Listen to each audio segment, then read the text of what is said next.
আসসালামু আলাইকুম ওরহমতুল্লাহি ওবরাকাতু। সম্মানিত সিরাতের পাঠকগণ, বিশ্বনবী হজরত মুহাম্মদ সাল্লাল্লাহু আলাইহি ওয়াসাল্লামের সম্পূর্ণ জীবনী ধারাবাহিকভাবে জানার জন্য এবং শেখার জন্য যারা আমাদের পাঠশালায় যুক্ত হয়েছেন তাদের সকলকে জানাই আল হুদা একাডেমির পক্ষ থেকে আন্তরিক অভিনন্দন। সিরাতের পাঠশালার ধারাবাহিক 50টি পর্বের আজ 42তম পর্ব। এই পর্বে আমরা জানব ইসলামের দ্বিতীয় যুদ্ধ উহুদ যুদ্ধ সম্পর্কে। প্রথমে জেনে নেই উহুদ যুদ্ধ এই নাম কিভাবে ধারণ করল। উহুদ যুদ্ধকে কেন উহুদ যুদ্ধ বলা হয়? উহুদ যুদ্ধ বলার কারণ হচ্ছে উহুদ মদিনার নিকটবর্তী একটি পাহাড়ের নাম। মদিনার কাছে এক বিশাল পাহাড়ের নাম হচ্ছে উহুদ পাহাড়। এই পাহাড়ের পাদদেশে বিশাল খোলা প্রান্তর রয়েছে, বড় মাঠ রয়েছে। এই খোলা প্রান্তরে মক্কার কাফেরদের সাথে মদিনার মুসলমানদের দ্বিতীয় যুদ্ধ সংগঠিত হয়েছিল। যেহেতু উহুদ পাহাড়ের পাদদেশে বা উহুদ পাহাড়ের পাশের প্রান্তরে ইসলামের দ্বিতীয় যুদ্ধ হয়েছিল, এই কারণেই এই যুদ্ধকে উহুদ যুদ্ধ বলা হয়। এবার আমরা জানব উহুদ যুদ্ধ কেন হয়েছিল। উহুদ যুদ্ধ হওয়ার পেছনে সবচেয়ে বড় কারণ ছিল বদর যুদ্ধে কাফেরদের পরাজয়। আমরা গত পর্বে জেনেছি যে ইসলামের প্রথম যুদ্ধ ছিল বদর যুদ্ধ, আর এই যুদ্ধে মক্কার কাফেরেরা লজ্জাজনকভাবে পরাজিত হয়েছে। তারা অনেক সৈন্যবল নিয়ে, অনেক যুদ্ধ সরঞ্জাম নিয়ে মদিনায় আক্রমণ করতে এসেছিল, কিন্তু মদিনার সামান্য মুসলমান যারা নিরস্ত্র ছিল, এই নিরস্ত্র অল্প সংখ্যক মাত্র 313 জন মুসলমানের কাছে তাদের 1000 সদস্যের এক বিশাল বাহিনী পরাজিত হয়েছিল।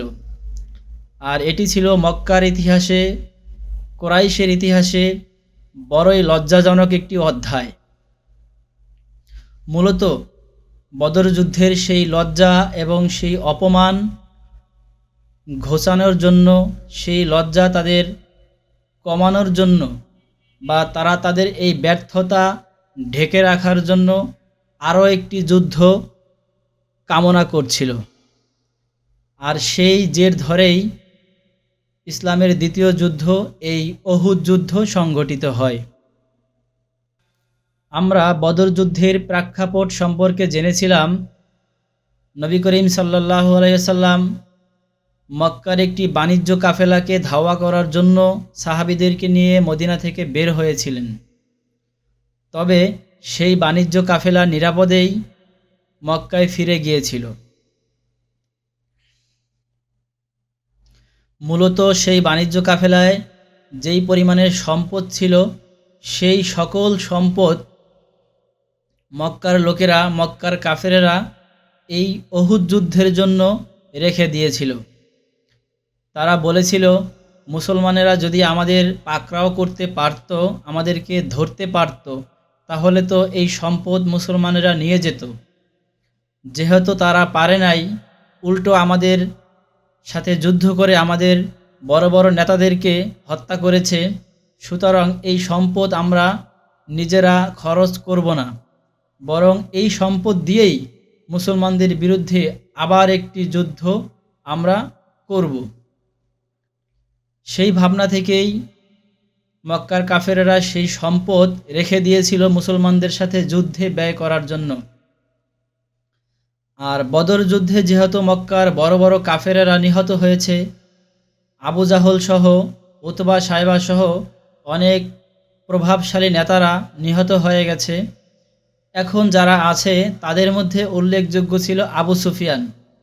যেই আবু সুফিয়ান সেই বাণিজ্য কাফেলার নেতা ছিল, এখন সে মক্কার নেতা এবং উহুদ যুদ্ধে যারা আসতে চায় এবং উহুদ যুদ্ধ যারা করতে চায়, এই বাহিনীরও নেতা আবু সুফিয়ান। এই আবু সুফিয়ান জোরালো প্রচারণার মাধ্যমে মক্কায় যুদ্ধের একটা ভাব ছড়িয়ে দিল। সে কিছু কবি এবং কিছু গায়ক ভাড়া করে মক্কার পথে পথে, মক্কার হাটে বাজারে মানুষকে যুদ্ধের জন্য প্রস্তুত হওয়ার জন্য গান বাজনা করতে লাগলো। আবু সুফিয়ানের ভাড়াটিয়া সেই কবি এবং গায়কেরা বিভিন্ন উত্তেজনাজনক, বিভিন্ন উৎসাহ এবং উদ্দীপনাজনক কবিতা এবং গান রচনা করে মানুষদেরকে মুসলমানদের বিরুদ্ধে খেপিয়ে তুলত। এভাবেই মক্কার সমগ্র বসতিতে, মক্কার পাড়ায় পাড়ায়, মক্কার হাটে বাজারে মুসলমানদের বিরুদ্ধে যুদ্ধের জন্য যেই পরিস্থিতি তৈরি হয়েছিল, তাতে মক্কার সকল ঘরের, সকল মহল্লার যুবকেরা এই যুদ্ধের জন্য প্রস্তুত হয়েছিল। এইভাবে আবু সুফিয়ান মক্কার সকল কবিলা থেকে, সকল বনু এবং বংশ থেকে বড় বড় বাহাদুর এবং বড় বড় যুবকদেরকে বাছাই করে বিশাল এক সৈন্যবাহিনী গঠন করল। এই বাহিনীতে প্রায় ৩,০০০ সৈন্য জমা হয়েছিল। আর এই ৩,০০০ সৈন্যের যুদ্ধ পরিচালনার জন্য, যুদ্ধ করার জন্য ব্যাপক রসদের প্রয়োজন ছিল, ব্যাপক অস্ত্রের প্রয়োজন ছিল। সেই রসদ এবং সেই অস্ত্র মক্কার সকলের কাছ থেকে কালেকশন এবং চাঁদা তুলে জমা করেছিল। এই রসদ এবং যুদ্ধ অস্ত্র বহন করার জন্য আরও ৩,০০০ উটের ব্যবস্থা করা হয়েছিল। আর অতর্কিত এবং দ্রুত হামলা করার জন্য ২০০ ঘোড়ার ব্যবস্থা করা হয়েছিল। আর যারা সম্মুখে থেকে যুদ্ধ করবে, তারা যাতে নিরাপদে যুদ্ধ করতে পারে, এই প্রতিরক্ষা ব্যবস্থার জন্য প্রায় ৭০০ লৌহ বর্ম ব্যবস্থা করেছিল।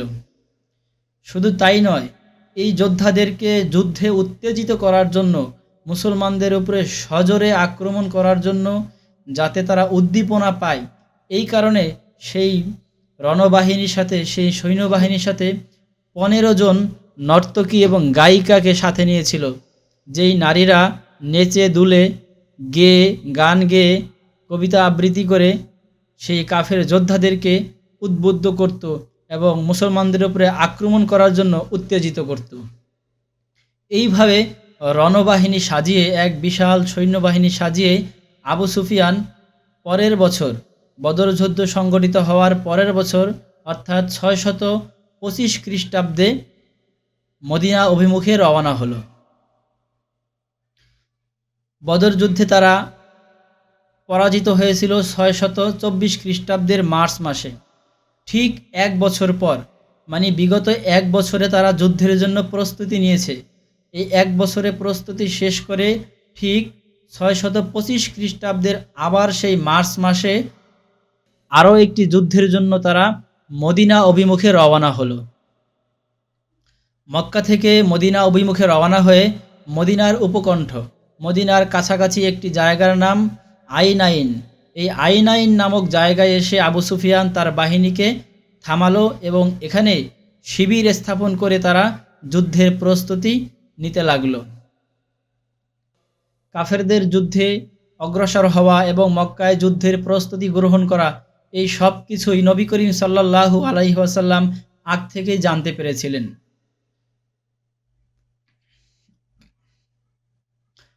বিশেষ করে নবী করিম সাল্লাল্লাহু আলাইহি ওয়াসাল্লামের সম্মানিত চাচা আব্বাস রাদিয়াল্লাহু তাআলা আনহু তখন মক্কায় ছিলেন। যদিও তিনি তখন ইসলাম গ্রহণ করেন নাই, কিন্তু নবীজি সাল্লাল্লাহু আলাইহি ওয়াসাল্লামকে ভালোবাসতেন এবং তাকে বিভিন্নভাবে হেফাজত করতেন। আমরা বিগত একটি পর্বে জেনেছিলাম বাইয়াতুল আকাবার সেই রাতে, যেই রাতে মদিনার আউস এবং খাজরাজের লোকেরা নবী করিম সাল্লাল্লাহু আলাইহি ওয়াসাল্লামের সাথে চুক্তিতে আবদ্ধ হয়েছিল এ মর্মে যে নবী করিম সাল্লাল্লাহু আলাইহি ওয়াসাল্লামকে তারা মদিনায় নিয়ে যাবেন। সেই রাতে আব্বাস রাদিয়াল্লাহু তাআলা আনহু সেই চুক্তি করার সময় তাদের সামনে ছিলেন এবং নবী করিম সাল্লাল্লাহু আলাইহি ওয়াসাল্লামকে কাঁধের হাতে রেখে যাচ্ছেন বা কারা নবীকে নিয়ে নিয়ে যেতে চাচ্ছেন, এ বিষয়টি ভালোভাবে স্পষ্ট হওয়ার জন্য, যাতে করে তার ভাতিজা মুহাম্মাদের কোনো কষ্ট না হয়, এ বিষয়টি নিশ্চিত করার জন্যই তিনি সেই বাইয়াতুল আকাবায় অংশগ্রহণ করেছিলেন। সেখান থেকেও বুঝতে পারলাম যে আব্বাস রাদিয়াল্লাহু তাআলা আনহু ইসলাম গ্রহণ না করলেও তার ভাতিজা মুহাম্মদ সাল্লাল্লাহু আলাইহি সাল্লামকে তিনি খুব ভালোবাসতেন, যেইভাবে ভালোবাসতেন আবু তালেব।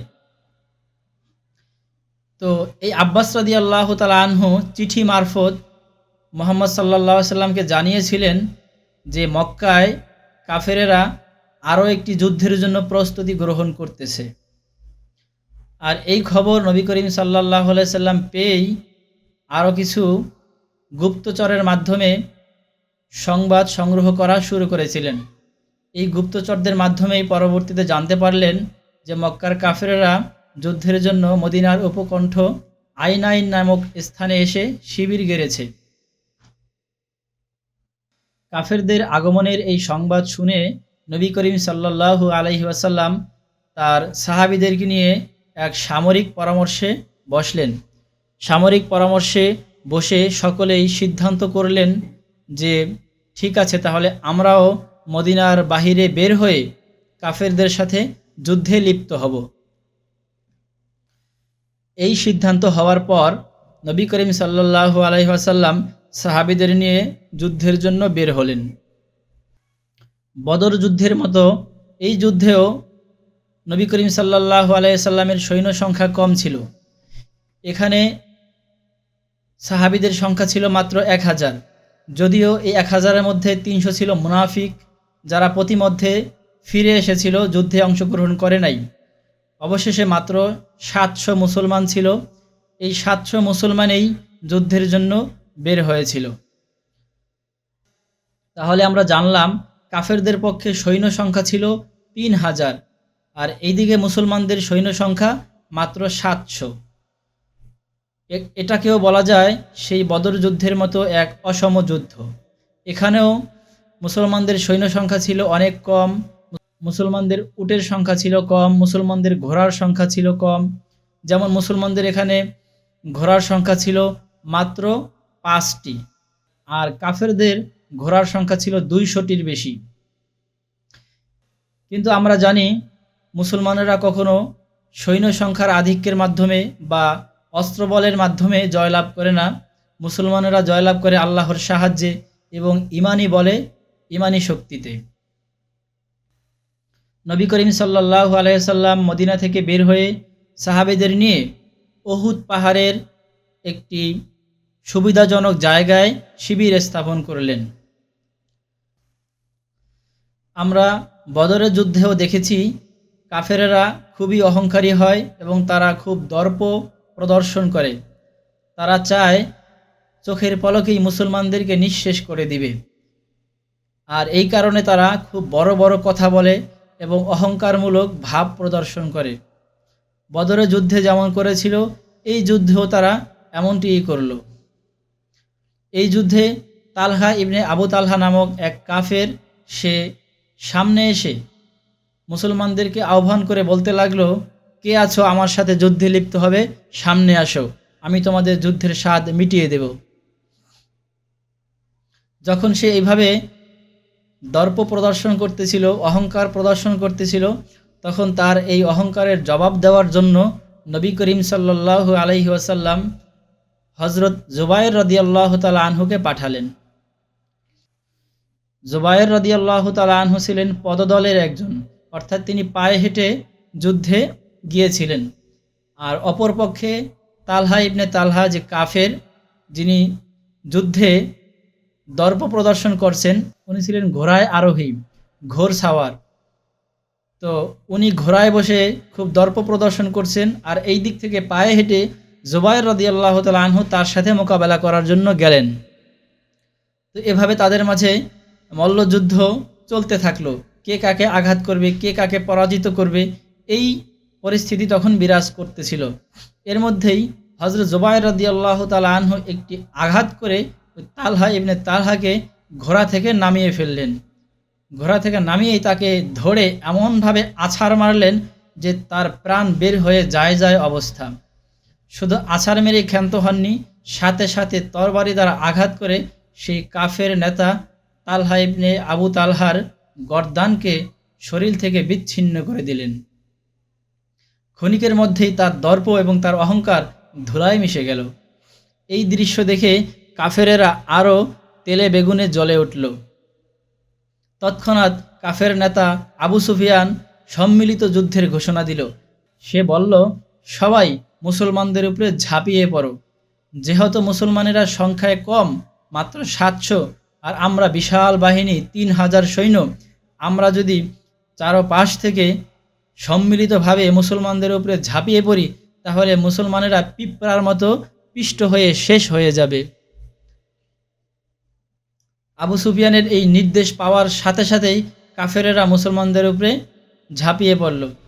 কিন্তু আমরা আগেও জেনেছি যে মুসলমানেরা সৈন্যবলের বা জনবলের শক্তিতে শক্তিমান হয়ে যুদ্ধ করে না, তারা আল্লাহর উপর ভরসা রেখে এবং ইমানের শক্তিতে বলীয়ান হয়ে যুদ্ধ করে। তাই কাফেরদের এই বিশাল বাহিনীর সাথে মুসলমানেরাও যুদ্ধে লিপ্ত হলো। মুসলমানেরা এমনভাবে আঘাত করতে লাগলো এবং এমনভাবে যুদ্ধে ঝাঁপিয়ে পড়ল যে কাফেরদের সৈন্য সংখ্যা বেশি হওয়া সত্ত্বেও তারা চোখে মুখে ধুলা দেখতেছিল, সরিষার ফুল দেখতেছিল। তারা কোন দিক থেকে পলাবে সেই চিন্তায় তারা ব্যস্ত হয়ে গিয়েছিল। তাদেরকে মুসলমানেরা কচুকাটা করতেছিল। মুসলমানেরা যখন কাফেরদেরকে কচুকাটা করতেছিল তখন কাফের সৈন্যরা একের পর এক মরতেছিল এবং নিহত হতেছিল। এমনকি কাফেরদের যারা পতাকাবাহী ছিল, যারা পতাকা উঁচু করে রাখত, তারা একে একে 11 জন নিহত হয়েছে। যখন এইভাবে পতাকা হাতে নিলেই নিহত হয়, পতাকা হাতে নিলেই মুসলমানেরা এসে আক্রমণ করে, এই দৃশ্য যখন কাফেরেরা দেখতেছিল তখন নতুন করে কেউ পতাকা হাতে নিতে ভয় পাচ্ছিল।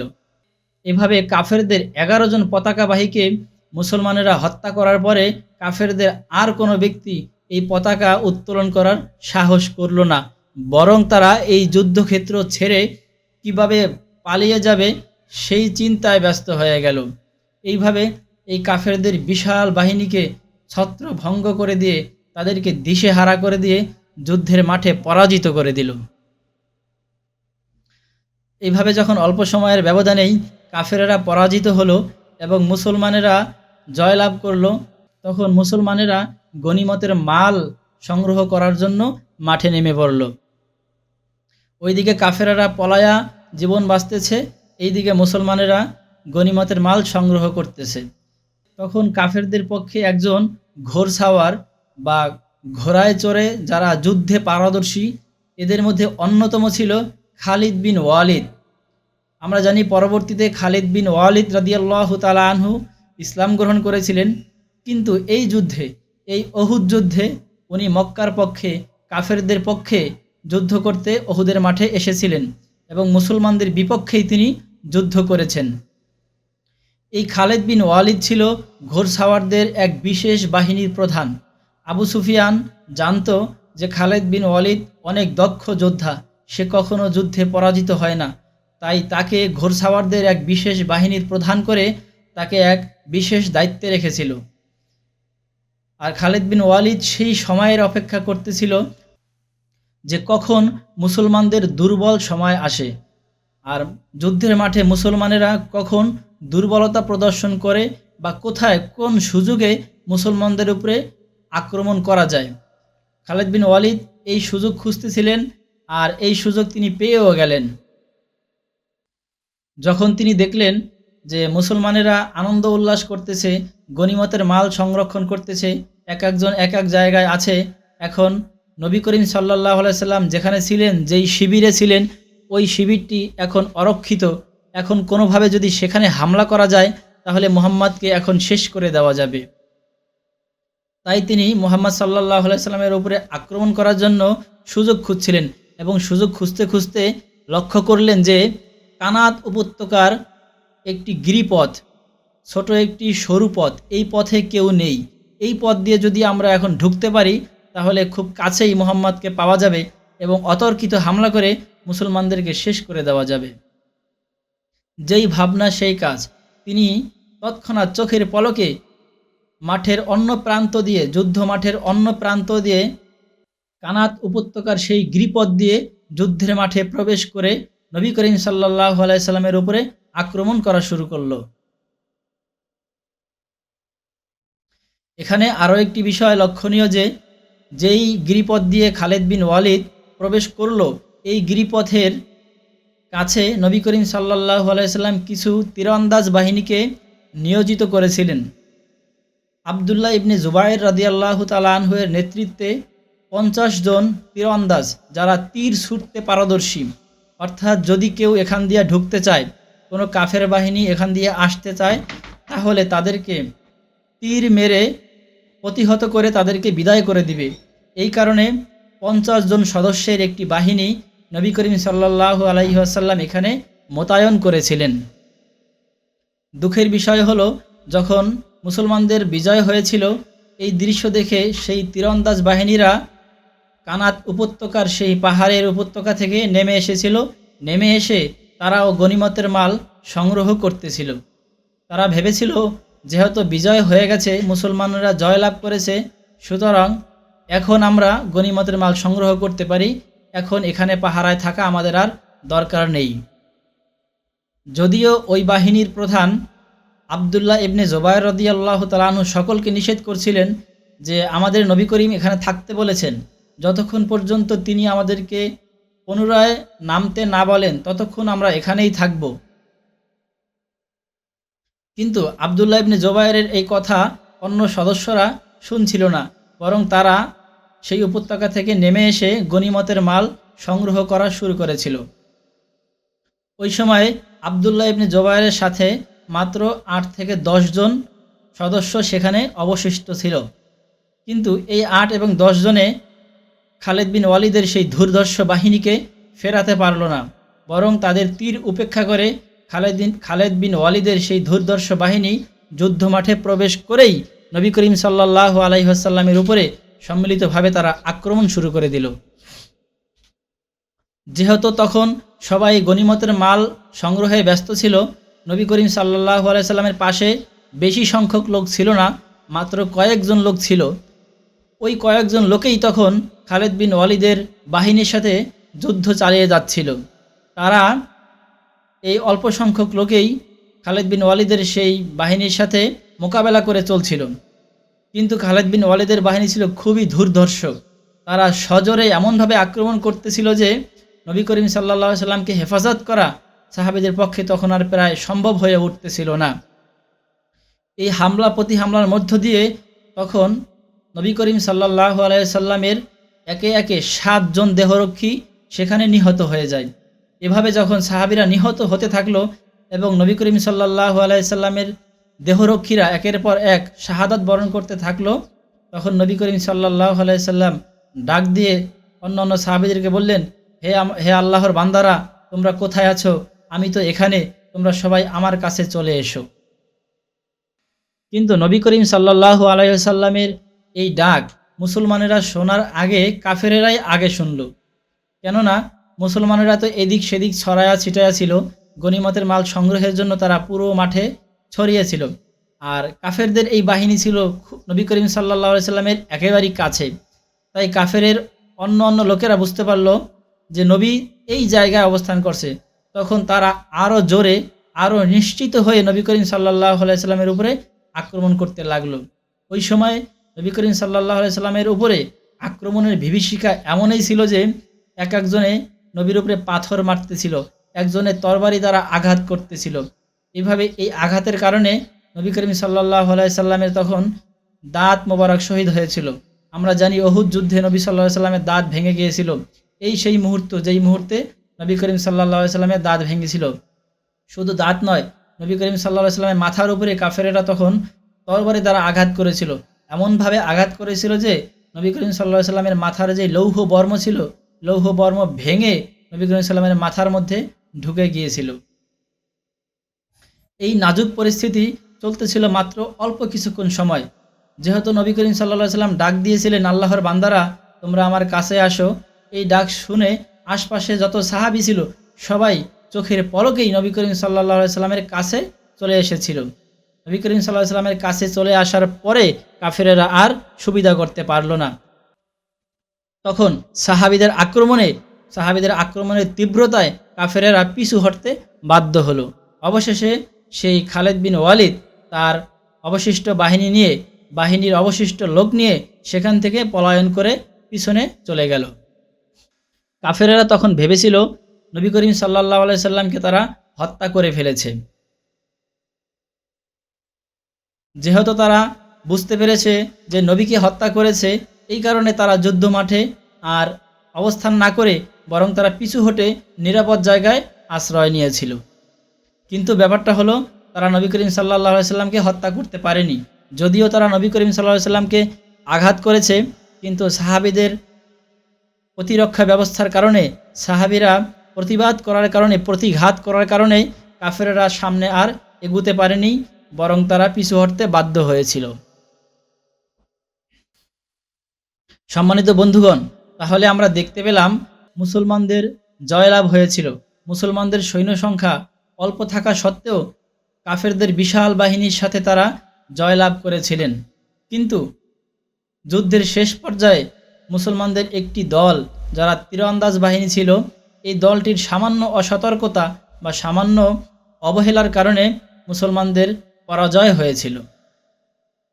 তাহলে বলতে পারি যে উহুদ যুদ্ধ আসলে মুসলমানদেরও জয় হয়নি, আসলে কাফেরদেরও জয় হয়নি, আবার কাফেরদেরও পরাজয় হয়নি, মুসলমানদেরও পরাজয় হয়নি। বলা যায় সমান সমান অবস্থা ছিল। সম্মানিত দর্শক, এই যুদ্ধে মুসলমানদের মোটামুটি ভালোই ক্ষতি হয়েছিল। মুসলমানদের ৭০ জন মুজাহিদ তখন শাহাদাত বরণ করেছিল, আর কাফেরদের নিহত হয়েছিল ৩৭ জন কাফের। মুসলমানদের মধ্যে যারা শহীদ হয়েছিলেন তাদের মধ্যে অন্যতম ছিলেন হযরত হামজা রাদিয়াল্লাহু তাআলা আনহু। আমরা জেনেছি বদর যুদ্ধে এই হামজা রাদিয়াল্লাহু তাআলা আনহু অত্যন্ত বীরত্বের পরিচয় দিয়েছিলেন। তিনি দুইজন কাফের নেতাকে মল্লযুদ্ধে হারিয়েছিলেন এবং সম্মিলিত যুদ্ধেও তিনি অনেক কাফেরকে হত্যা করেছিলেন এবং যুদ্ধে তার অবদান ছিল অনেক বেশি। এই কারণেই এই উহুদ যুদ্ধে কাফেরদের টার্গেট ছিল হামজা রাদিয়াল্লাহু তাআলা আনহুকে হত্যা করা। বিশেষ করে মক্কার সেই আবু সুফিয়ানের স্ত্রী হিন্দা, এই হিন্দা যিনিও পরবর্তীতে মুসলমান হয়েছিলেন, কিন্তু ওই সময় তিনি মুসলমান ছিলেন না। এই হিন্দা চেয়েছিল যেভাবেই হোক হামজাকে যেন এই যুদ্ধে হত্যা করা হয়, আর হামজাকে হত্যা করার জন্য তিনি একজন গোলাম ভাড়া করেছিলেন। সেই গোলামের নাম ছিল ওয়াহশী। এই ওয়াহশী মূলত একটি বল্লম ছুঁড়ে হামজা রাদিয়াল্লাহু তাআলা আনহুকে শহীদ করেছিলেন। যুদ্ধ শেষে এই হামজা রাদিয়াল্লাহু তাআলা আনহু এর লাশের সাথে হিন্দা মহিলা খুবই ঘৃণ্য এবং খুবই অপমানজনক কাজ করেছিল। হামজা রাদিয়াল্লাহু তাআলা আনহু এর নাক এবং কান কেটে, লাশের কান কেটে সেগুলো দিয়ে মালা গেঁথে হিন্দা গলায় পড়েছিল। শুধু তাই নয়, সেই হামজা রাদিয়াল্লাহু তাআলা আনহু এর বুক ফেরে কলিজা বের করে সেই কলিজা হিন্দা তখন চাবিয়ে চাবিয়ে খেয়েছিল।